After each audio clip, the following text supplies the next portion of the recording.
पूर्णानंद ज्ञान शक्ति स्वरूपम नित्यमव्ययम् चतुर्धा सर्वभोक्तारं वन्दे विष्णुं परं पदम् नौमिन्याय सुधाधिकृज्जय मुनीन् श्रीपादराक्तन्मणीन् व्यासार्यान् विविधागमाब्धिविहरान् श्रीवादिराजानपि वन्देऽहं सवरान् रघुत्तमगुरोन् वैदग्ध्यवरान्निधीन् श्रीसत्यव्रत राघवेन्द्रमुनिपान् सद्बोधसध्यानपान् सत्याभिज्ञकराब्जोत्थान् पञ्चाशद्वर्षपूजकान् सत्यप्रमोदतीर्थार्यान् नौमिन्याय सुधारतान् शास्त्रेषु पारदृश्वानं शास्त्रज्ञेषु च वत्सलं दीनभक्तोद्धारकरं सत्यात्मानं गुरुं भजे विद्यापीठविधातारं विद्यावारिधिचन्दिरं विद्यार्थिवत्सलं वन्दे महामहिमसद्गुरुम् आपादमौलिपर्यन्तं गुरूणामाकृतिं स्मरेत् तेन विघ्नाः प्रणश्यन्ति सिद्ध्यन्ति च मनोरथाः श्रीगुरुभ्यो नमः हरिः ओम्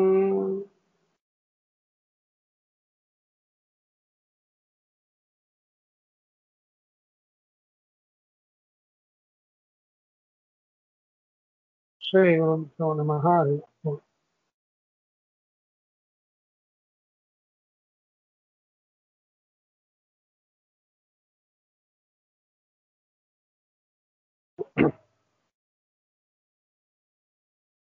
कार्यकारणबद्धौ तौ इष्येते विश्वतैजसौ प्राज्ञः कारणबद्धस्तु द्वौ तु तुर्येण सिद्ध्यतः।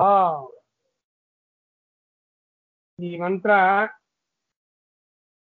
ನಾವು ಪೌರ್ಣಮಿ ದಿವಸ ಅರ್ಥ ಕೇಳಿದ್ದೇವೆ.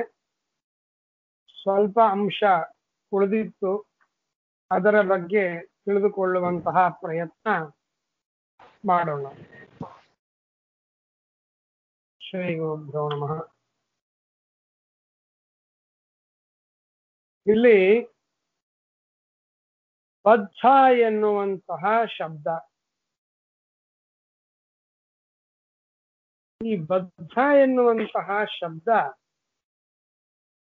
ಯಾರಿಗೆ ಬಂಧನವಾಗಿದೆ, ಯಾರು ಬಂಧನಕ್ಕೆ ಒಳಗಾಗಿದ್ದಾರೆ ಅವರನ್ನ ಬದ್ಧ ಅಂತ ಕರೆಯಬೇಕು.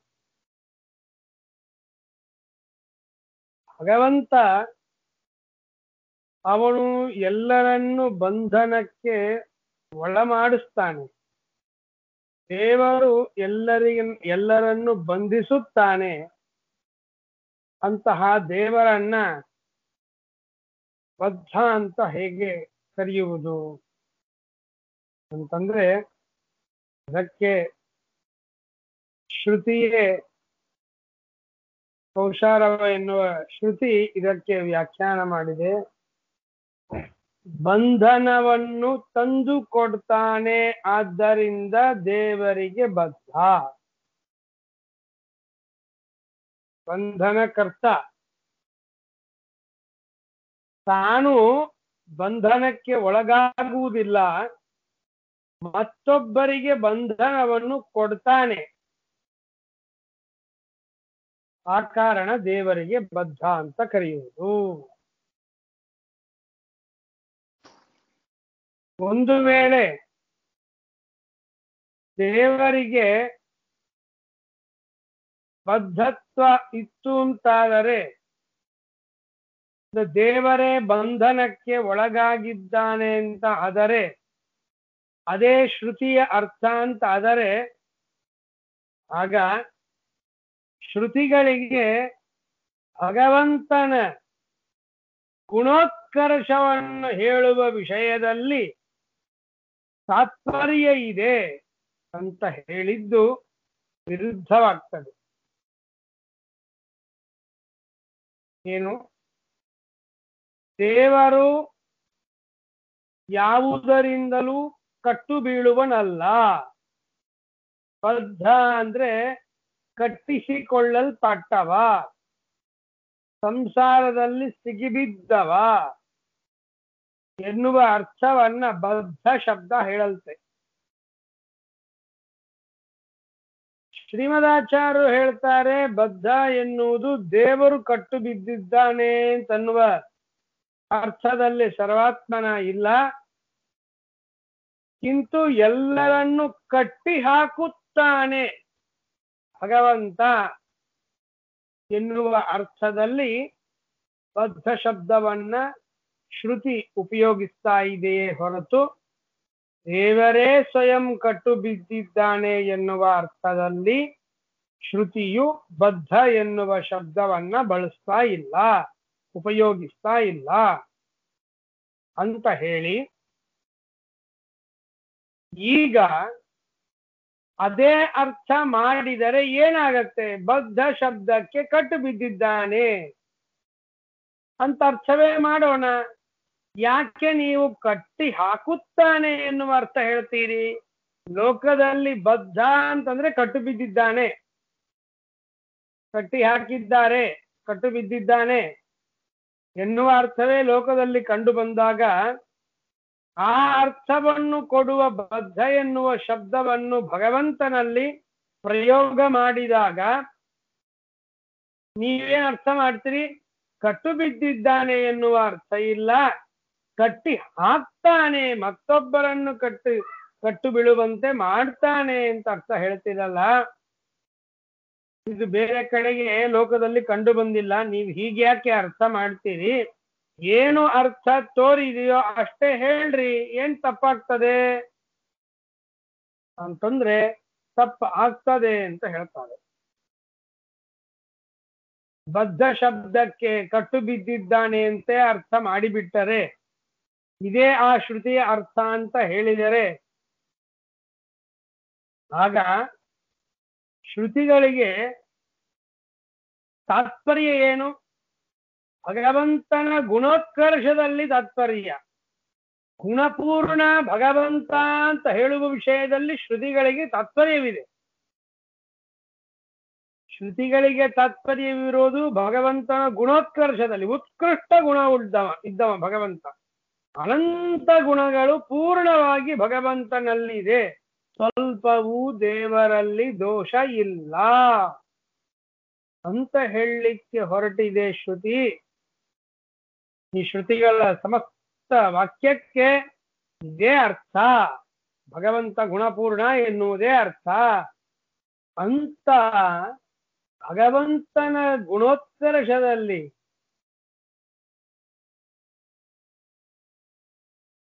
ಭಗವಂತನ ಗುಣಪೂರ್ಣತ್ವದಲ್ಲಿ ತಾತ್ಪರ್ಯ ಶ್ರುತಿಗಳಿಗೆ ಇದೆ ಅಂತ ಹೇಳ್ತೀರಾ? ಈಗೇನ್ ಅರ್ಥ ಹೇಳ್ತೀರಿ? ಭಗವಂತ ಬದ್ಧ ಅಂದ್ರೆ ಕಟ್ಟು ಬಿದ್ದಿದ್ದಾನೆ ಅಂತ ಅರ್ಥ ಹೇಳ್ತೀರಿ. ಭಗವಂತ ಕಟ್ಟು ಬೀಳಬೇಕಾದ್ರೆ, ಭಗವಂತ ಕಟ್ಟಿಸಿಕೊಳ್ಳಬೇಕಾದರೆ ಏನಾದ್ರೂ ದೋಷ ಇರ್ಬೇಕಲ್ವೇ? ಕೇವಲ ಗುಣಪೂರ್ಣನಾದವ ಕಟ್ಟು ಬೀಳ್ತಾನೆ ಹೇಗೆ? ಹೀಗಾಗಿ ಬದ್ಧ ಎನ್ನುವ ಶಬ್ದಕ್ಕೆ ಮೇಲ್ನೋಟಕ್ಕೆ ತೋರುವ ಅರ್ಥವನ್ನೇ ಮಾಡಿದರೆ ಶ್ರುತಿಗಳಿಗೆ ಭಗವಂತನ ಗುಣಪೂರ್ಣತ್ವದಲ್ಲಿ, ಗುಣೋತ್ಕರ್ಷದಲ್ಲಿ ತಾತ್ಪರ್ಯವಿದೆ, ಅದನ್ನು ಹೇಳಲಿಕ್ಕಾಗಿ ಶ್ರುತಿಗಳು ಹೊರಟಿವೆ ಎನ್ನುವ ಅರ್ಥ ವಿರುದ್ಧವಾಗ್ತದೆ. ಹೀಗೆ ಹೇಳಿದರೆ ಬದ್ಧ ಎನ್ನುವಂತಹ ಶಬ್ದವೂ ಕೂಡ ಸಮಸ್ತ ಶ್ರುತಿಗಳು ಭಗವಂತನ ಗುಣೋತ್ಕರ್ಷದಲ್ಲಿ ಪ್ರವೃತ್ತವಾಗಿದೆ ಎಂದು ಹೇಳುವುದಾದರೆ, ಬದ್ಧ ಎನ್ನುವಂತಹ ಶಬ್ದವೂ ಕೂಡ ಭಗವಂತನ ಗುಣೋತ್ಕರ್ಷವನ್ನು ಹೇಳೋದಕ್ಕಾಗಿಯೇ ಹೊರಟಿದೆ ಅಂತ ಹೇಳಬೇಕು. ಆ ಶಬ್ದಕ್ಕೂ ಅಲ್ಲಿಯೇ ತಾತ್ಪರ್ಯವಿದೆ ಅಂತ ಹೇಳಬೇಕು.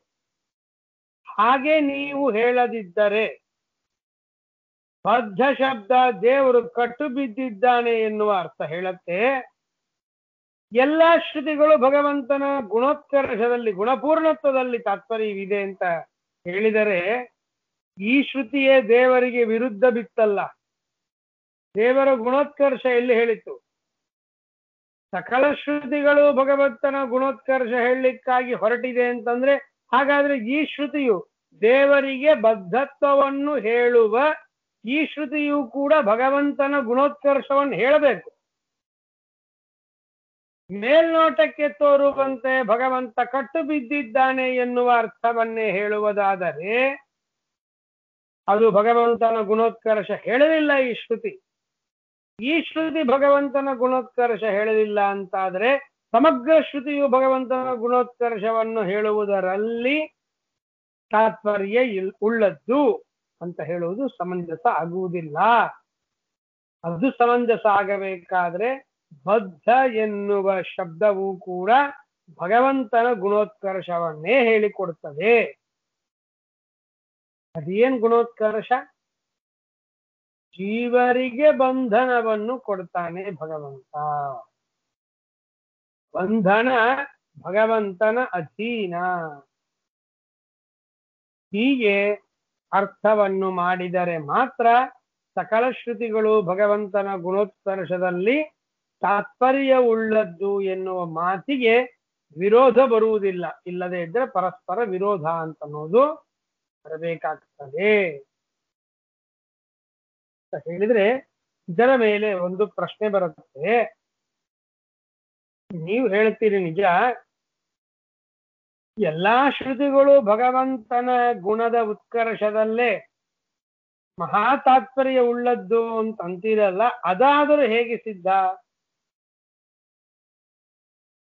ಎಲ್ಲಾ ಶ್ರುತಿಗಳು ಭಗವಂತನ ಗುಣದ ಉತ್ಕರ್ಷದಲ್ಲೇ ತಾತ್ಪರ್ಯ ಉಳ್ಳದ್ದು ಅಂತನ್ನೋದು ಸಿದ್ಧವಾದರೆ ಅದಕ್ಕೆ ಅನುಗುಣವಾಗಿ ಹೀಗೆ ವಿಪರೀತವಾಗಿ ತೋರಿದ ವಿರುದ್ಧಾರ್ಥವನ್ನು ಹೇಳುವ ಶಬ್ದಕ್ಕೂ ಭಗವಂತನ ಗುಣೋತ್ಕರ್ಷದಲ್ಲೇ ತಾತ್ಪರ್ಯ ಇರುವಂತೆ ಅರ್ಥ ಮಾಡಬಹುದು. ಮೊದಲು ಅದು ಸಿದ್ಧ ಆಗಬೇಕು. ಎಲ್ಲಾ ಶ್ರುತಿಗಳು ಭಗವಂತನ ಗುಣೋತ್ಕರ್ಷ ಹೇಳುವುದರಲ್ಲೇ ತಾತ್ಪರ್ಯ ಉಳ್ಳದ್ದು ಸಿದ್ಧ ಆದ್ರೆ ಮುಂದಿಂದೆಲ್ಲ ವ್ಯವಸ್ಥೆ ಮಾಡ್ಲಿಕ್ಕೆ ಬರುತ್ತೆ.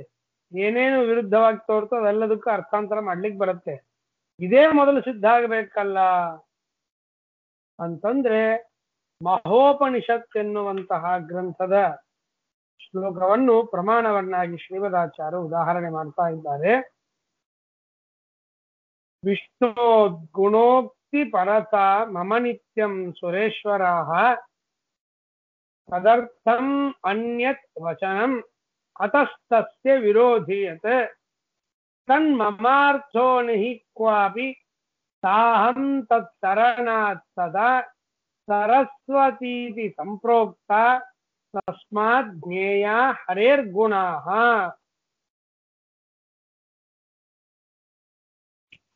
ಬಹಳ ಅದ್ಭುತವಾದದ್ದು ಇದು.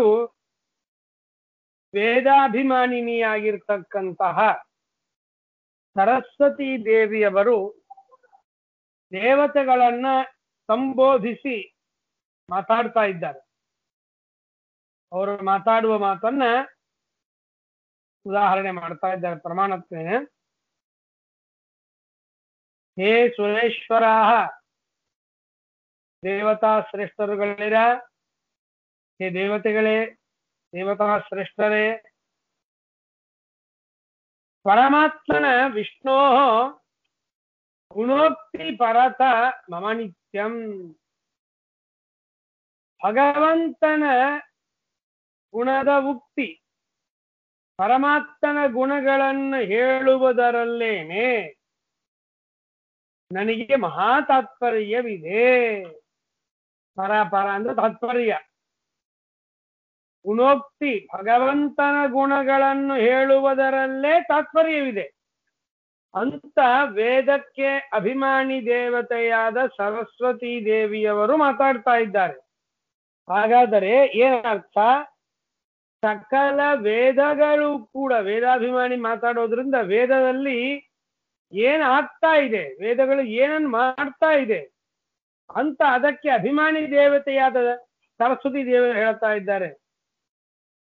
ನನಗೆ ವೇದಾಭಿಮಾನಿಯ ದೇವತೆ ಹೇಳ್ತಾ ಇದ್ದಾರೆ, ನನಗೆ ಭಗವಂತನ ಗುಣಗಳನ್ನು ಹೇಳುವುದರಲ್ಲೇ ಮಹಾ ತಾತ್ಪರ್ಯವಿದೆ ಅಂತಂದ್ರೆ, ನಾನು ಅಭಿಮಾನಿ, ನನ್ನಿಂದ ಅಭಿಮನ್ಯಮಾನವಾದ ಸಕಲ ವೇದಗಳು ಕೂಡ ಭಗವಂತನ ಗುಣವನ್ನು ಹೇಳಿಕೊಡುವುದರಲ್ಲೇ ತಾತ್ಪರ್ಯವುಳ್ಳದ್ದು.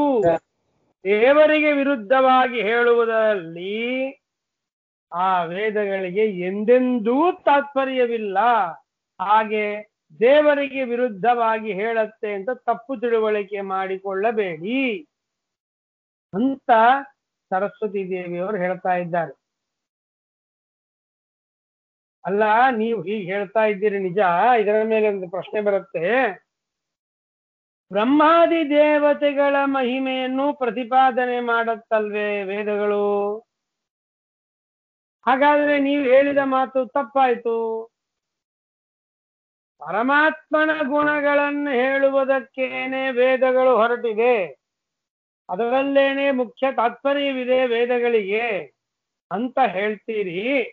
ಆದರೆ ವಿಷ್ಣು ಭಕ್ತರಾದ ಬ್ರಹ್ಮಾದಿಗಳ ಮಹಿಮೆಯನ್ನು ಕೂಡ ವೇದಗಳು ಪ್ರತಿಪಾದನೆ ಮಾಡುವುದರಿಂದ ವೇದಗಳಲ್ಲಿ ಕೇವಲ ಭಗವಂತನ ಗುಣಗಳೇ ಪ್ರತಿಪಾದಿಸಲ್ಪಡ್ತದೆ ಅಂತ ಹೇಳುವುದು ಹೇಗೆ?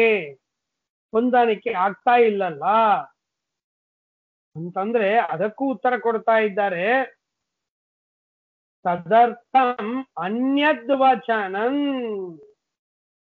ತದರ್ಥಂ ಅಂದ್ರೆ ಭಗವಂತನ ಗುಣದ ಉತ್ಕರ್ಷಕ್ಕಾಗಿ, ಸರ್ವೋತ್ತಮ ಗುಣ ಇದೆ ದೇವರಲ್ಲಿ, ಪೂರ್ಣ ಗುಣಗಳಿದೆ ದೇವರಲ್ಲಿ ಅಂತ ಹೇಳಬೇಕಾಗಿದೆ.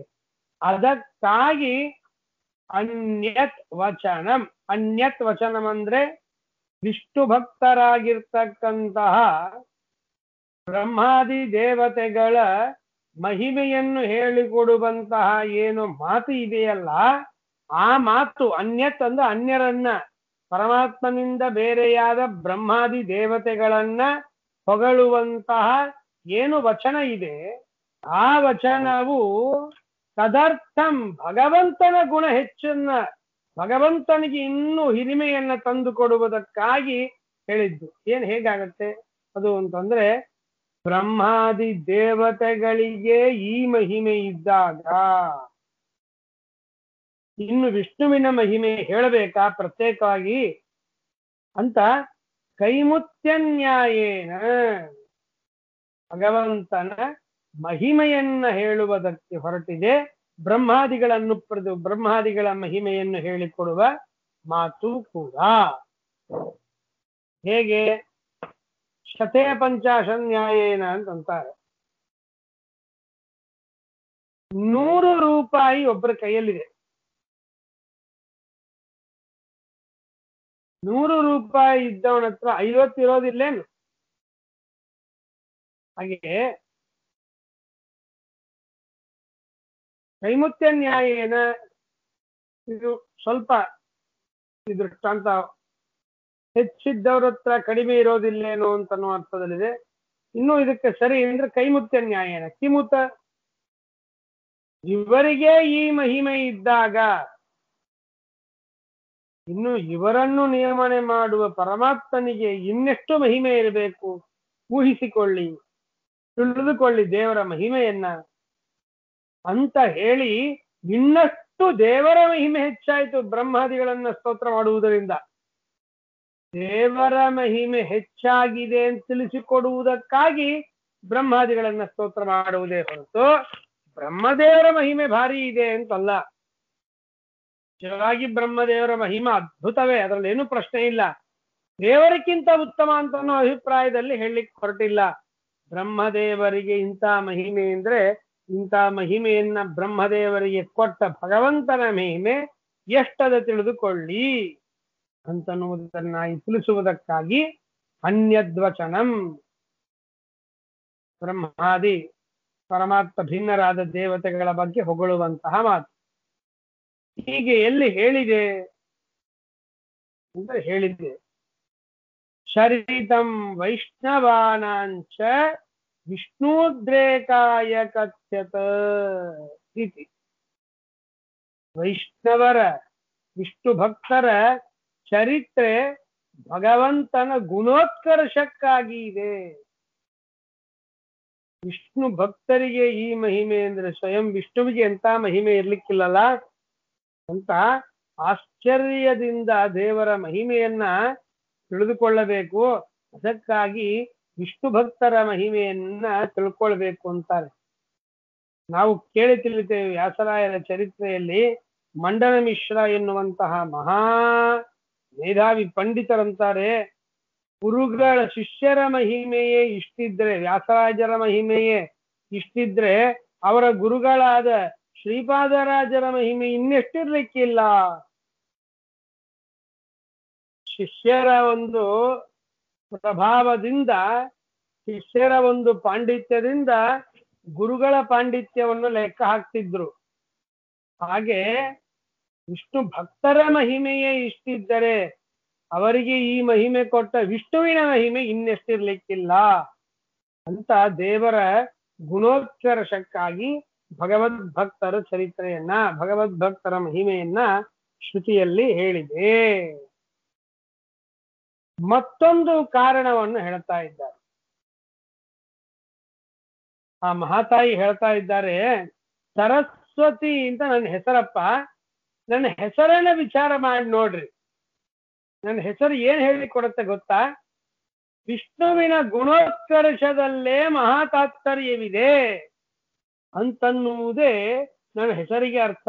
ವಿಚಾರ ಮಾಡಿದ್ರೆ ಅದೇ ಅರ್ಥವೇ ತೋರುತ್ತೆ ಅಂತ ಅಂತಾರೆ. ಏನ್ ಅರ್ಥ ತೋರುತ್ತೆ? ಸರಸ್ವತಿ ಎಂದಾಗ ಭಗವಂತನ ಗುಣೋತ್ಕರ್ಷ, ಗುಣದ ಉತ್ಕರ್ಷ, ಉತ್ತಮತ್ವ, ಎಲ್ಲರಲ್ಲಿರುವ ಗುಣಗಳಿಗಿಂತಲೂ ಅತ್ಯುತ್ತಮವಾದ ಗುಣಗಳು, ಅನಂತ ಗುಣಗಳು ಭಗವಂತನಲ್ಲಿ ಇದೆ ಅಂತನ್ನುವ ಅರ್ಥ ಸರಸ್ವತಿ ಎನ್ನುವ ಶಬ್ದದಿಂದ ಹೇಗಾಗ್ತದೆ ಅಂತಂದ್ರೆ ಅದರ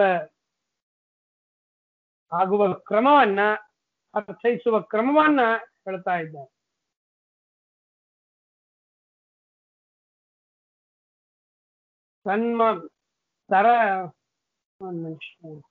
ತತ್ಸರಣಾತ್ ಸದಾ ತನ್ಮಮಾರ್ಥೋ ನಹಿ ಕ್ವಾಪಿ ಸಾಹಂ ತತ್ಸರಣಾತ್ ಸದಾ.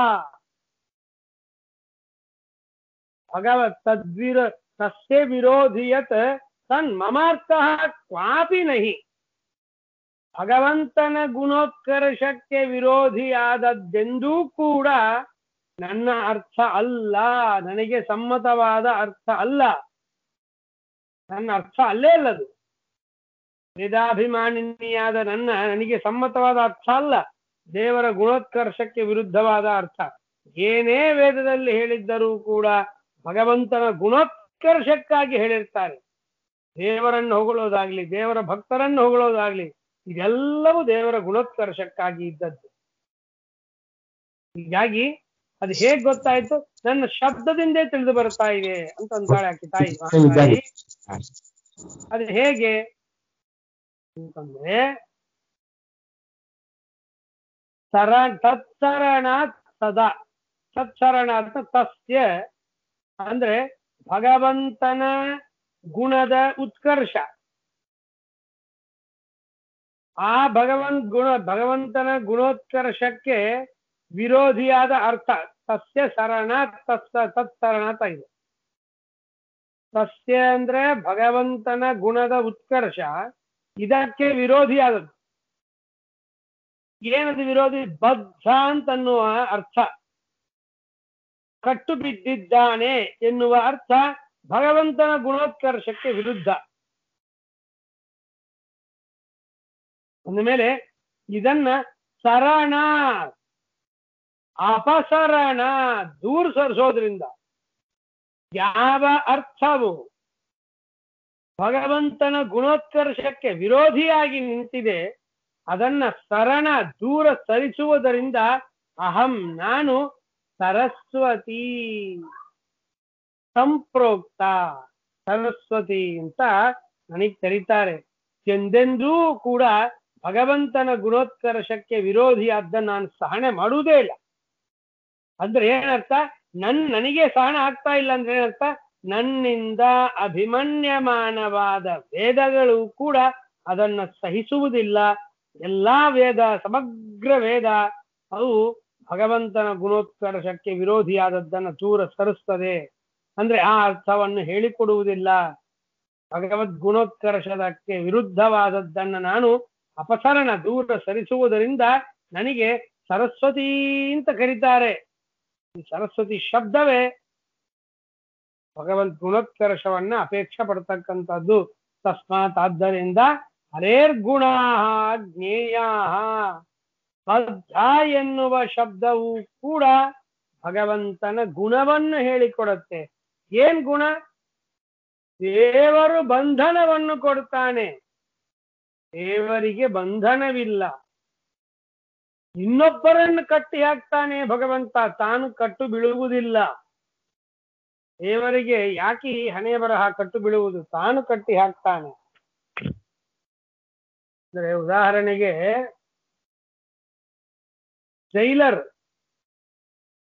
ಜೈಲಿನಲ್ಲಿ ಇದ್ದವ್ರನ್ನ ನೋಡ್ಕೊಳ್ಳವ, ಅವನಿಗೆ ಶಿಕ್ಷೆ ಕೊಡವ, ಏನೋ ಇರ್ಲಿ, ಆ ವ್ಯಕ್ತಿಯಲ್ಲಿ ಇರ್ತಾನೆ, ಜೈಲ್ನಾಗೆ ಇರ್ತಾನೆ ಅಂತ ಹೇಳಿ ಅವನಿಗೆ ಜೈಲು ಶಿಕ್ಷೆ ಆಯ್ತು ಅಂತ ಅನ್ಬೇಕಾ? ಎಲ್ಲರನ್ನ ಜೈಲಲ್ಲಿ ಹಾಕಿ ನಿಯಂತ್ರಣ ಮಾಡುವ ವ್ಯಕ್ತಿ ಅಲ್ಲೇ ಇರ್ಬೇಕಲ್ವೇ? ಹಾಗಾದ ಮಾತ್ರಕ್ಕೆ ಅವನಿಗೂ ಜೈಲು ಶಿಕ್ಷೆ ಆಯ್ತು ಅಂತ ಹೇಗೆ ಅನ್ನೋದಿಲ್ಲ. ಅವನ್ ಕರ್ತ, ಅದನ್ನು ಕೊಡುವವ, ಶಿಕ್ಷೆ ಕೊಡುವವ. ಹೇಗೋ ಹಾಗೆ ಭಗವಂತ ಬದ್ಧ ಅಂದ್ರೇನು? ಬಂಧನ ಕೊಡ್ತಕ್ಕಂಥವ. ಇದು ದೇವರ ಗುಣಮಟ್ಟವನ್ನು ಹೆಚ್ಚು ಮಾಡುತ್ತೆ ಹೊರತು ಎಂದೆಂದೂ ಕೂಡ ದೇವರ ಗುಣೋತ್ಕರ್ಷಕ್ಕೆ ವಿರೋಧಿ ಅಲ್ಲ ಎಂಬುದಾಗಿ ಆ ಮಹಾತಾಯಿ ಸರಸ್ವತಿ ದೇವಿಯವರು ದೇವತೆಗಳನ್ನು ಕುರಿತು ಉದ್ಗಾರವನ್ನು ತೆಗಿತಾ ಇದ್ದಾರೆ. ಹೀಗೆ ಆ ಮಂತ್ರಾರ್ಥವನ್ನ ಮುಗಿಸಿ ಮುಂದೆ ನಾತ್ಮಾನಂ ನ ಪರಾಂಶ್ಚೈವ ಅಸತ್ಯಂ ಅಪಿ ಚಾಂದ್ರತಂ ಪ್ರಾಜ್ಞಃ ಕಿಂಚನ ಸಂವೇತ್ ತುರ್ಯಂ ತತ್ ಸರ್ವದೃಕ್ ಸದಾ. ಇಲ್ಲಿ ಪ್ರಾಜ್ಞನ ಕೆಲಸ ಹಾಗೂ ತುರಿಯನ ಕೆಲಸಕ್ಕೆ ವ್ಯತ್ಯಾಸ ಇದೆ. ಹಿಂದೆ ಹೇಳಿದ್ದನ್ನೇ ಪ್ರಮಾಣ ಶ್ಲೋಕವನ್ನು ಕೊಡುವ ಮುಖಾಂತರ ವರುಣದೇವರು ನಮಗೆ ದೃಢಪಡಿಸ್ತಾ ಇದ್ದಾರೆ. ಹಿಂದೆ ನ ಪ್ರಜ್ಞಾನ ಘಣಂ ಅಂತ ಈ ಖಂಡದ ಮೊದಲನೇ ಮಂತ್ರದಲ್ಲಿ ಶುರುವಾಯಿತು. ಆ ನ ಪ್ರಜ್ಞಾನ ಘಣಂ ಅಂತೇನು ಮಂತ್ರದಲ್ಲಿ ಹೇಳಿದ್ದಾರಲ್ಲ, ಅದನ್ನ ಬ್ರಹ್ಮದೇವರು ಕಂಡ ಮಂತ್ರವನ್ನ ಉದಾಹರಣೆ ಮಾಡುವ ಮುಖಾಂತರ ವರುಣದೇವರು ಆ ಅರ್ಥವನ್ನ ದೃಢಪಡಿಸ್ತಾ ಇದ್ದಾರೆ.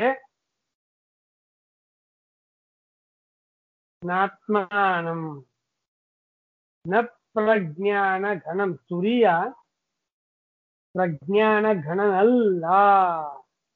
ಅಂದ್ರೆ ಘನ ಅಂದ್ರೆ ಅಜ್ಞಾನ ತುಂಬಿಕೊಂಡ ಜೀವರು, ಅವರಿಗೆ ಪ್ರಜ್ಞಾ ಕೊಡ್ತಕ್ಕಂಥವನಲ್ಲ. ಅದು ಪ್ರಾಜ್ಞನ ಕೆಲಸ, ತುರಿಯಂದಲ್ಲ. ಹೀಗಾಗಿ ಆ ಕೆಲಸ ಮಾಡುವುದಿಲ್ಲ ತುರಿಯ ಅಂತ ಏನು ಹೇಳಿದ್ದಾರಲ್ಲ, ಅದನ್ನೇ ಪ್ರಮಾಣ ಪುರಸ್ಸರವಾಗಿ ಹೇಳ್ತಾ ಇದ್ದಾರೆ. ಮತ್ತೆ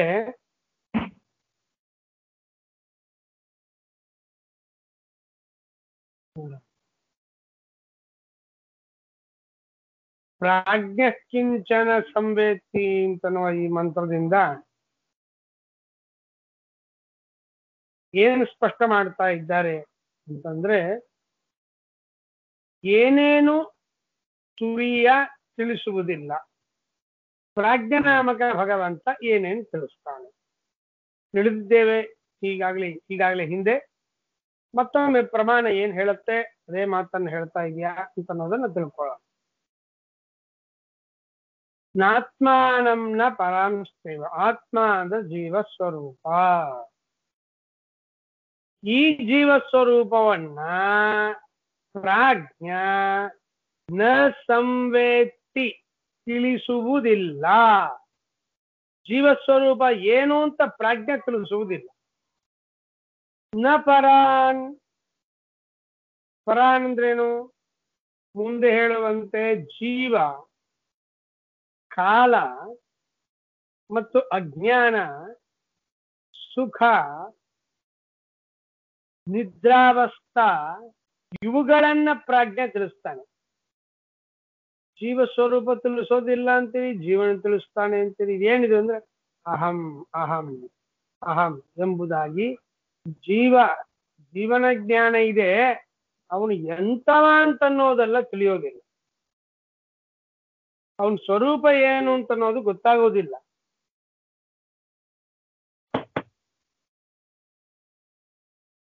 ಹಾಗಾಗಿ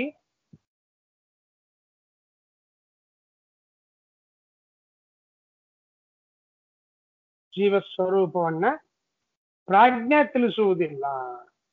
ಮತ್ತು ಏನ್ ತಿಳಿಸ್ತಾರೆ ಹಾಗಾದ್ರೆ? ಪ್ರಾಜ್ಞಾ ಜೀವನ ಜ್ಞಾನ ಇದೆ. ಅಹಂ ಅಂತ ಜೀವ ಗೊತ್ತಾಗ್ತಾನೆ.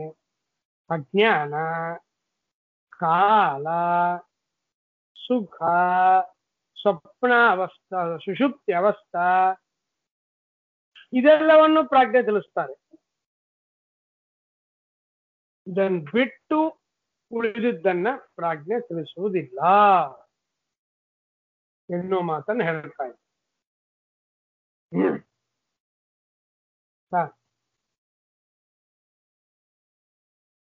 ಸುಷುಪ್ತ ತುರಿಯಾದರೂ ಏನ್ ಮಾಡ್ತಾರೆ? ನ ಅಪ್ರಜ್ಞಂ ಅಂತ ಮೊದಲನೇ ಖಂಡದಲ್ಲಿ, ದ್ವಿತೀಯ ಖಂಡದ ಆದಿಯಲ್ಲಿ ಕೇಳಿದ್ರು. ನ ಅಪ್ರಜ್ಞಂ, ಜ್ಞಾನ ಕೊಡುವುದಿಲ್ಲ ಅಂತಿಲ್ಲ, ಎಲ್ಲ ಜ್ಞಾನವನ್ನು ಕೊಡ್ತಾರೆ. ಅದನ್ನೇ ತುರ್ಯಂ ತತ್ ಸರ್ವಧೃಕ್ ಸದಾ ನಾತ್ಮಾನಂ ಪ್ರಾಜ್ಞಃ ಸಂವೇತ್ತಿ ನ ಪರಾಂಶ್ಚ ಪ್ರಾಜ್ಞಃ ಸಂವೇತ್ತಿ ನ ಸತ್ಯಂ ಪ್ರಾಜ್ಞಃ ಸಂವೇತ್ತಿ ನ ಅನೃತಂ ಪ್ರಾಜ್ಞಃ ಸಂವೇತ್ತಿ. ಸತ್ಯವನ್ನ, ಸುಳ್ಳನ್ನ, ಜೀವ, ಕಾಲ ಇತ್ಯಾದಿಗಳನ್ನ ಬಿಟ್ಟು ಪ್ರಾಜ್ಞಾನಾಮಕ ಭಗವಂತ ಜೀವ ಸ್ವರೂಪವನ್ನು ತಿಳಿಸೋದಿಲ್ಲ. ಆತ್ಮ ಜೀವ ಸ್ವರೂಪ, ತನ್ನ ಸ್ವರೂಪ ಏನು ಅಂತ ಗುರುತು ಮಾಡಿಸಿಕೊಡುವುದಿಲ್ಲ. ಸತ್ಯವನ್ನ ಗುರುತು ಮಾಡಿಸಿಕೊಡುವುದಿಲ್ಲ, ಸುಳ್ಳನ್ನು ಗುರುತು ಮಾಡಿಸಿಕೊಡುವುದಿಲ್ಲ. ಹಾಗಾದ್ರೆ ಏನನ್ನು ತಿಳಿಸ್ಕೊಡ್ತಾರೆ? ಕಾಲ, ಜೀವ, ಜ್ಞಾನ, ಸುಷುಪ್ತಿ ಅವಸ್ಥಾ ಹಾಗೂ ಸುಖ, ಇದನ್ನು ಬಿಟ್ಟು ಬೇರೆ ಏನೂ ತಿಳಿಸಿಕೊಡೋದಿಲ್ಲ. ತುರಿಯಂತೂ ತುರ್ಯನಾಮಕನಾದ ಭಗವಂತನಾದರೂ ತತ್ಸರ್ವ ದೃಕ್ಸದ ಎಲ್ಲವನ್ನು ತಿಳಿಸಿಕೊಡ್ತಾನೆ. ಹಾಗಾದ್ರೆ ಏನು ಪ್ರಾಜ್ಞೆ ತಿಳಿಸುವುದಿಲ್ಲ ಅದನ್ನು ತುರಿಯ ತಿಳಿಸ್ತಾನೆ. ಏನ್ ತಿಳಿಸುವುದಿಲ್ಲ? ಆತ್ಮಸ್ವರೂಪ ತಿಳಿಸಿಕೊಡೋದಿಲ್ಲ, ಆದ್ರೆ ತುರಿಯ ತಿಳಿಸಿಕೊಡ್ತಾರೆ. ಸತ್ಯ ತುರಿಯ ತಿಳಿಸಿಕೊಡ್ತಾರೆ, ಅನೃತ ತುರಿಯ ತಿಳಿಸಿಕೊಡ್ತಾರೆ. ಏನನ್ನು ಪ್ರಾಜ್ಞೆ ತಿಳಿಸಿಕೊಡುವುದಿಲ್ಲ ಅದನ್ನ ತುರಿಯ ತಿಳಿಸಿಕೊಡ್ತಾರೆ. ಹೀಗೆ ತುರಿಯ ನಾಮಕ ಭಗವಂತನ ಕಾರ್ಯ, ಪ್ರಾಜ್ಞಾನಾಮಕ ಭಗವಂತನ ಕಾರ್ಯದಲ್ಲಿ ವ್ಯತ್ಯಾಸವಿದೆ. ಇವನು ಮಾಡುವ ಕೆಲಸ ಬೇರೆ, ಅವನು ಮಾಡುವ ಕೆಲಸ ಬೇರೆ.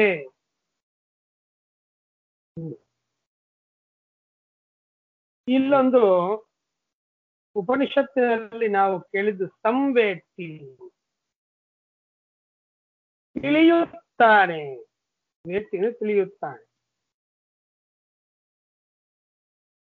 ಸಂವೇತ್ತಿ ಚೆನ್ನಾಗಿ ತಿಳಿಯುತ್ತಾನೆ, ನ ಸಂವೇತ್ತಿ ಚೆನ್ನಾಗಿ ತಿಳಿಯುವುದಿಲ್ಲ. ಆದ್ರೆ ಶ್ರೀಮದಾಚಾರ್ಯರು ಭಾಷ್ಯದಲ್ಲಿ ತಿಳಿತಾನೆ ಅಂತ ಅರ್ಥ ಮಾಡಬಾರದು. ವೇತ್ತಿ ಅಂದ್ರೆ ತಿಳಿಸುತ್ತಾನೆ ಅಂತ ಅರ್ಥ ಮಾಡಬಹುದು ಅಂತಂತಾರೆ. ತಿಳಿಸುತ್ತಾನೆ, ತಿಳಿಯುವುದಿಲ್ಲ ಅಂತಂದ್ರೆ ತಿಳಿಸುವುದಿಲ್ಲ ಅಂತ ಅರ್ಥ ಮಾಡಬೇಕು. ತಾನ್ ತಿಳಿಯೋದಿಲ್ಲ ಅಂತ, ತನಗೆಲ್ಲದರ ಜ್ಞಾನ ಇದ್ದೇ ಇದೆ, ಅವನಿಗೆ ಯಾಕೆ ತಿಳಿಯೋದಿಲ್ಲ ಅಂತ ಅನ್ನೋದು ತಿಳಿಸುವುದಿಲ್ಲ. ಹಾಗಾದ್ರೆ ಹೀಗೆ ಯಾಕೆ ಪ್ರಯೋಗ ಮಾಡ್ತೀರಿ ನೀವು? ತಿಳಿಸುವುದಿಲ್ಲ ಅಂತನ್ನೋದನ್ನ ಹೇಳಬೇಕಾದ್ರೆ ತಿಳಿಸೋದಿಲ್ಲ ಅಂತ ಅನ್ನೋ ಶಬ್ದವನ್ನ ಆಡ್ರಿ. ತಿಳಿಯೋದಿಲ್ಲ ಅಂತ ಶಬ್ದ ಆಡಿ ಅದಕ್ಕೆ ಅರ್ಥ ಹೇಳಿದ್ರೆ ತಿಳಿಸುವುದಿಲ್ಲ ಅಂತ. ಯಾಕೆ ತಿಳಿಸುವುದಿಲ್ಲ ಅಂತಲ್ಲಿಕ್ಕೆ ಏನ್ ಶಬ್ದ ಇಲ್ಲೇನು ಸಂಸ್ಕೃತದಲ್ಲಿ? ಬೇಕಾದಷ್ಟಿದೆ. ಆ ಅರ್ಥವನ್ನು ಹೇಳಿಕೊಡುವ ಯಾವ ಅರ್ಥ ನೀವು ಹೇಳ್ತೀರಿ ಆ ಅರ್ಥವನ್ನು ಹೇಳಿಕೊಡುವ ಶಬ್ದ ಇದ್ದಾಗಲೂ ಯಾವುದೋ ಶಬ್ದವನ್ನ ಅಡಿ ಏನೋ ಅರ್ಥ ಮಾಡೋದು ಏನಿದೆ ಇದರಲ್ಲಿ ಅಂತಂದ್ರೆ ಅದಕ್ಕೆ ಒಂದು ಸ್ವಾರಸ್ಯ ಇದೆ ಅಂತ ಅಂತಾರೆ. ಸ್ವತಂತ್ರ ಕರ್ತ ಅಂತ ಮಾತು. ಯಾರನ್ನು ಕರ್ತ ಅಂತ ಕರೀತಾರೆ ಗೊತ್ತಾ? ಕರ್ತ ಅಂದ್ರೆ ಮಾಡುವವ. ಕರ್ತೃ ಶಬ್ದದಿಂದ ಯಾರನ್ನು ಕರಿಬೇಕು ಅಂದ್ರೆ ಯಾರು ಸ್ವತಂತ್ರ ವ್ಯಕ್ತಿ ಇದ್ದಾನ ನೋಡಿ ಅವನನ್ನೇ ಕರ್ತ ಅಂತ ಕರಿಬೇಕು.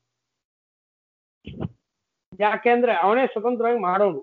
ನಾವು ಯಾರು ಮಾಡೋರೇ ಅಲ್ಲ, ಹೀಗಾಗಿ ನಮ್ಮನ್ನ ಮಾಡ್ತಾನೆ ಅಂತ ಅನ್ನೋದು ಹೇಗೆ?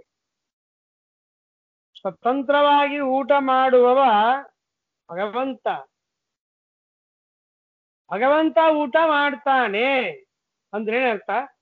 ನಮಗೆ ಊಟ ಮಾಡಿಸ್ತಾನೆ. ಯಾಕೆಂದ್ರೆ ಊಟ ಮಾಡುವುದು ಅಂತನ್ನುವ ಕೆಲಸ ನೀವೇನ್ ಮಾಡ್ತೀರಲ್ಲ, ನಾವು ನೀವೆಲ್ಲ ಆ ಕೆಲಸವನ್ನ ಸ್ವತಂತ್ರವಾಗಿ ಮಾಡುವವನು ಯಾರು? ದೇವರು ತಾನೆ. ಹೀಗಾಗಿ ಅವನನ್ನೇ ಮಾಡ್ತಾನೆ ಅಂತ ಕರಿಬೇಕು. ಜಗತ್ತಿನಲ್ಲಿ ವಿಪರೀತವಾಗಿ ಹೇಳ್ತೇನೆ, ತಪ್ಪು ಮಾಡುವವನಿಗಿಂತ ಮಾಡಿಸುವವ ಯಾವ ಇರ್ತಾನೆ ಅವನಿಗೆ ಶಿಕ್ಷೆ. ಆಮೇಲೆ ಇದೆಲ್ಲ ಅವನೇ ಮಾಡುದಂಗೆ ಮಾಡಿಸಿದವನನ್ನೇ ಮಾಡಿದ್ದಾನೆ ಅಂತ ಅಂತಾರೆ. ಇವನು ಸುಮ್ನೆ ಇವನು ಬಾಣ, ಇವನು ಬಿಲ್ಲು ಯಾರು? ಮಾಡಿಸುವ ವ್ಯಕ್ತಿ. ಹೀಗಾಗಿ ಅವನೇ ಮಾಡಿದಂತೆ.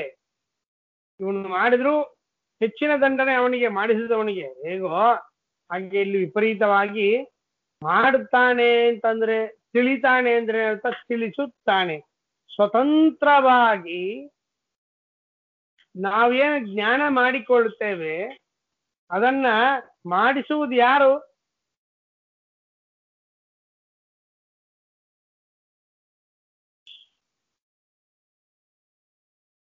ಸ್ವತಂತ್ರವಾಗಿ ಮಾಡುವವನು ಯಾರು? ದೇವರು. ಆದ್ದರಿಂದ ಆ ದೇವರಿಗೇನೆ ತಿಳಿತಾನೆ ಅಂತ ಅನ್ನಬೇಕು. ಸ್ವತಂತ್ರೇ ಕರ್ತೃ ಶಬ್ದ ಸ್ಯಾತ್ ಪ್ರಾಜ್ಞಸ್ಯ ಅವೇದನಂ ಯಥಾ. ಬಹಳ ಚಂದ. ಏನು?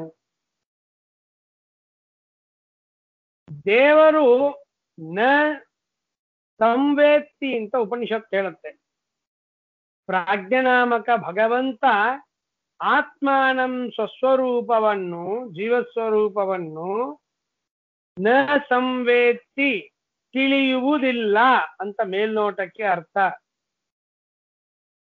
ದೇವರಿಗೆ ಗೊತ್ತಿಲ್ವಾ ಜೀವಸ್ವರೂಪ ಏನು ಅಂತ? ಹಾಗೆ ಜೀವಸ್ವರೂಪವನ್ನು ತಿಳಿಯುವುದಿಲ್ಲ ಅಂದ್ರೆ ಏನರ್ಥ? ತಿಳಿಸುವುದಿಲ್ಲ.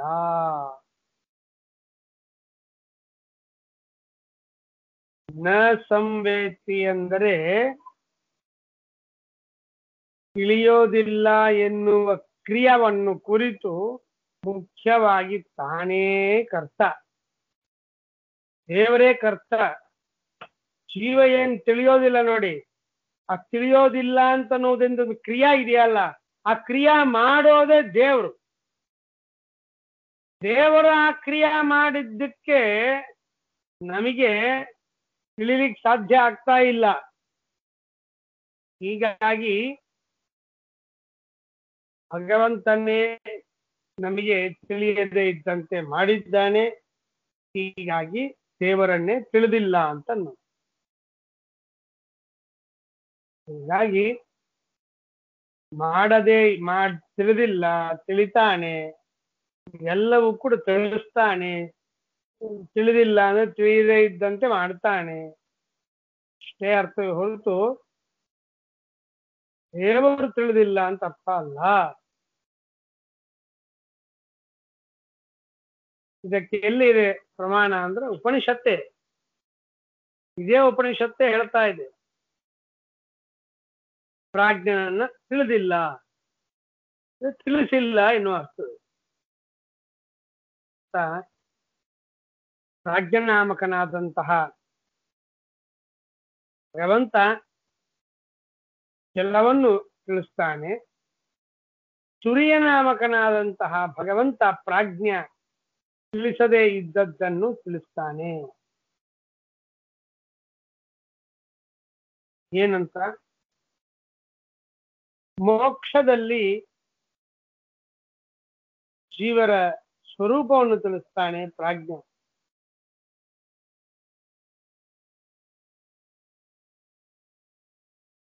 ಮೋಕ್ಷದಲ್ಲಿ ಜೀವರ ಸ್ವರೂಪವನ್ನ,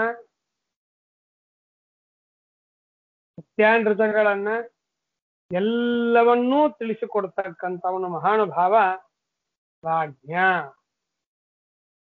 ಅಂತ ಹೇಳ್ತಾನೆ. ಒಟ್ಟು ಈ ಮಂತ್ರಕ್ಕೆ ಅರ್ಥ ಏನು ಹೇಳ್ದಂಗಾಯ್ತು? ಪ್ರಾಜ್ಞ ಪ್ರಾಜ್ಞನು ನ ಆತ್ಮಾನಂ ಸಂವೇತ್ತಿ, ಆತ್ಮಾನಂ ಜೀವ ಸ್ವರೂಪವನ್ನು ನ ಸಂವೇತ್ತಿ ತಿಳಿಯುವುದಿಲ್ಲ. ಅಂದರೆ ಅರ್ಥ ಏನು? ತಿಳಿಸುವುದಿಲ್ಲ. ಜೀವರಿಗೆ ತಮ್ಮ ಸ್ವರೂಪವನ್ನ ಪ್ರಾಜ್ಞ ತಿಳಿಸಿಕೊಡುವುದಿಲ್ಲ. ಪರಾಂಶ್ಚ ನ ಸಂವೇತ್ತಿ, ಪ್ರಾಜ್ಞ ಪ್ರಾಜ್ಞನು ಪರಾಂಶ್ಚ, ಏನ್ ಪರ ಅಂದ್ರೆ ಜೀವ ಹಾಗೂ ಕಾಲ ಹಾಗೂ ಅಜ್ಞಾನ ಮತ್ತು ಸುಖ ಮತ್ತು ಸುಷುಪ್ತಿ ಅವಸ್ಥಾ ಇವುಗಳನ್ನು ಬಿಟ್ಟು ಪರ ಬೇರೆ ಆದದ್ದನ್ನು ನ ಸಂವೇತ್ತಿ ತಿಳಿಯುವುದಿಲ್ಲ, ಅಂದರೆ ತಿಳಿಸುವುದಿಲ್ಲ. ಹಾಗಾದ್ರೆ ಇಷ್ಟೇ ತಿಳಿಸ್ತಾನೆ ಪ್ರಾಜ್ಞ. ಜೀವ, ಕಾಲ, ಅಜ್ಞಾನ, ಸುಖ, ಸುಷುಪ್ತಿ ಅವಸ್ಥಾ ಇಷ್ಟನ್ನು ಮಾತ್ರ ತಿಳಿಸ್ತಾನೆ ಪ್ರಾಜ್ಞ, ಉಳಿದುದನ್ನ ತಿಳಿಸುವುದಿಲ್ಲ. ಸತ್ಯಂ ನ ಸಂವೇತ್ತಿ, ಸತ್ಯವನ್ನ ತಿಳಿಸುವುದಿಲ್ಲ. ಅನೃತಂ, ಸುಳ್ಳನ್ನು ತಿಳಿಸುವುದಿಲ್ಲ. ಹಾಗಾದ್ರೆ ಏನ್ ತಿಳಿಸ್ತಾನೆ? ಇಷ್ಟೇ, 4-5 ಪದಾರ್ಥ ಬಿಟ್ಟು ಏನು ತಿಳಿಸುವುದಿಲ್ಲ. ತುರಿಯಂ, ತುರ್ಯಂ, ತುರಿಯನಾದರೂ ಸರ್ವದೃಕ್ತದ ಎಲ್ಲವನ್ನು ತಿಳಿದಿದ್ದಾನೆ. ತಿಳಿದಿದ್ದಾನೆ ಅಂದ್ರೆ ತಿಳಿಸ್ತಾನೆ. ಯಾರಿಗೆ? ಮುಕ್ತರಾದವರಿಗೆ, ಅವರಿಗೆ ಯೋಗ್ಯವಾದ ಎಲ್ಲವನ್ನು ತುರಿಯ ತಿಳಿಸಿಕೊಡ್ತಾನೆ. ಅಂದ್ರೆ ಎಲ್ಲರಿಗೆ ಸ್ವಸ್ವರೂಪವನ್ನು ತಿಳಿಸಿಕೊಡ್ತಕ್ಕಂಥವನು ತುರಿಯ ನಾಮಕನಾದಂತಹ ಭಗವಂತ. ಪ್ರಾಜ್ಞ ಸುಷುಪ್ತಿಯಲ್ಲಿ ಅನೇಕ ವಸ್ತುಗಳ ಜ್ಞಾನ ಮಾಡಿಸ್ತಾನೆ. ತೈಜಸ ಸ್ವಪ್ನ ಪದಾರ್ಥಗಳ ಜ್ಞಾನ ಮಾಡಿಸಿಕೊಡುತ್ತಾರೆ. ವಿಶ್ವ ಜಾಗೃತ ಅವಸ್ಥೆಯಲ್ಲಿ ಏನು ಘಟಪಟಾದಿ ಪದಾರ್ಥಗಳೆಲ್ಲವೂ ಇದೆ, ಅದೆಲ್ಲದರ ಜ್ಞಾನವನ್ನ ವಿಶ್ವ ಮಾಡಿಸಿಕೊಡ್ತಾರೆ. ಸಂಸಾರಿಯಾದಂತಹ ಜೀವನಿಗೆ ಸ್ವಪ್ನ ಪದಾರ್ಥಗಳು, ಜಾಗೃತ ಅವಸ್ಥೆಯಲ್ಲಿ ಘಟಪಟಾದಿ ಪದಾರ್ಥಗಳು, ಗಾಢ ನಿದ್ರಾವಸ್ಥೆಯಲ್ಲಿ ಜೀವ ಮತ್ತೆ ಅವನ ಸುಖ, ಅಜ್ಞಾನ, ಕಾಲ, ಸ್ವಪ್ನ, ಗಾಢ ನಿದ್ರಾವಸ್ಥಾ ಇದೆಲ್ಲವೂ ಸಂಸಾರಿ ಜೀವರಿಗೆ ತಿಳಿಸಿಕೊಡ್ತಾರೆ ಪ್ರಾಜ್ಞ. ಹೀಗೆ ವಿಶ್ವ ತೈಜಸ ಪ್ರಾಜ್ಞರು ಸಂಸಾರಿ ಜೀವರಿಗೆ ಏನೇನು ಅನುಭವಿಸ್ತಾರೆ ಎಲ್ಲದರ ಜ್ಞಾನವನ್ನು ಮಾಡಿಸಿಕೊಡ್ತಾರೆ. ತುರಿಯ ನಾಮಕ ಭಗವಂತ ಮುಕ್ತಿ ಯೋಗ್ಯರು, ಮೋಕ್ಷಕ್ಕೆ ಮೋಕ್ಷವನ್ನು ಹೊಂದಿದಂತಹ ಮುಕ್ತರ ಸ್ವರೂಪದ ಜ್ಞಾನವನ್ನು ಮಾಡಿಸಿಕೊಡುತ್ತಾರೆ. ಇದು ಪ್ರಾಜ್ಞೆ ಮತ್ತು ತುರಿಯರ ಕಾರ್ಯದಲ್ಲಿ ವ್ಯತ್ಯಾಸವಿದೆ, ವೈಲಕ್ಷಣ್ಯವಿದೆ ಅಂತನ್ನುವುದನ್ನ ಸ್ಪಷ್ಟಪಡಿಸ್ತಾ ಇದ್ದಾರೆ. ಇದೆಲ್ಲ ಮಾತನ್ನ ಪ್ರತ್ಯಯ ಹಾಗೂ ಬ್ರಹ್ಮತರ್ಕ ಎನ್ನುವ ಗ್ರಂಥವನ್ನ ಪ್ರಮಾಣವಾಗಿಟ್ಟುಕೊಂಡು ಶ್ರೀಮದಾಚಾರ್ಯರು ಇಷ್ಟೆಲ್ಲ ಅರ್ಥವನ್ನ ವಿವರಣೆ ಮಾಡಿಕೊಡ್ತಾ ಇದ್ದಾರೆ. ಯಥಾಮತಿಯಾಗಿ ಇದರ ಅರ್ಥವನ್ನು ಮಾಡಿಕೊಳ್ಳುವಂತಹ ಪ್ರಯತ್ನವನ್ನ ನಾವು ಮಾಡಿದ್ದೇವೆ. ಮುಂದಿನ ಶ್ಲೋಕವನ್ನ ನಾಳೆ ದಿವಸ ನೋಡೋಣ. ಶ್ರೀ ಕೃಷ್ಣಾರ್ಪಣಮಸ್ತು. ಅನೇನ ಭಾವಿಯತ್ ಪುಣ್ಯಂ ಆಪ್ನೋತು ಗುರುರ್ಮಮ ನಾಹಂಕರ್ತ ಹರಿಕರ್ತ ತತ್ಪೂಜಾ ಕರ್ಮಚಾಖಿಲಂ ತಥಾಪಿ ಮತ್ಕೃತಾ ಪೂಜಾ ತತ್ಪ್ರಸಾದೇನ ಅನ್ಯಥಾ ತದ್ಭಕ್ತಿ ತತ್ಫಲಂ ಮಹ್ಯಂ ತತ್ಪ್ರಸಾದ ಪುನಃ ಪುನಃ ಕರ್ಮಣ್ಯಾಸೋ ಹರಾವೇವಂ ವಿಷ್ಣೋಸ್ತುತಿಕರಸ್ತವ ಸರ್ವಗುಣಸಂಪೂರ್ಣಃ ಸರ್ವದೋಷವರ್ಜಿತಃ ಪ್ರೀಯತಾಂ ಪ್ರೀತಯೇವಾಲಂ ವಿಷ್ಣುರ್ಮೇ ಪರಮಸ್ವಹಿ. ಶ್ರೀಕೃಷ್ಣಾರ್ಪಣ.